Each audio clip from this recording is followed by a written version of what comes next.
লাইটটা দিছো জি আপনি খোলেন। আমরা ওমেগা ব্র্যান্ডের অরিজিনাল যে ঘড়িটা দেখলাম সেটার দাম ছিল হচ্ছে 14 লাখ টাকা, ঠিক আছে? সেটারই হচ্ছে ফার্স্ট কপি ভার্সন যেটা ওমেগা ব্র্যান্ডের। এটা কিছুদিন থেকে আমরা ফেসবুকে দেখতেছি। আজকে অর্ডার করলাম, রাইডার নিয়ে আসলো, এখন চেক করে দেখতেছি আর কি। ওয়াও দেখি যেমন দেখছি তেমনই এখনো পর্যন্ত তেমনই মনে হচ্ছে। এখন বাকিটা হচ্ছে এটার মেকানিজমগুলো টেস্ট করার পালা, দেখি। খুবই প্রিমিয়াম হ্যাঁ খুবই প্রিমিয়াম একটা প্যাকেটিং। এরপর হচ্ছে প্যাকেটিং ভালো প্যাকেটিং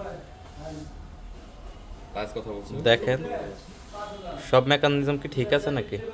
সব ঠিক আছে বলে কিভাবে ভালো মাল জি দাঁড়াও হাতে দিয়ে দেখবো হাতে দিয়ে দেখেন হয়েছে ভালো আপার লেভেলটা কি ঘুরতেছে নাকি একটু দেখেন তো ট্রাই করে। এখানে যে আমরা ভিডিওতে দেখলাম আপার লেভেলটা ঘুরে, বাট সেটা কি ঘুরতেছে প্রপারলি? মাল ঠিক আছে okay so good, beautiful beautiful. Okay ওকে।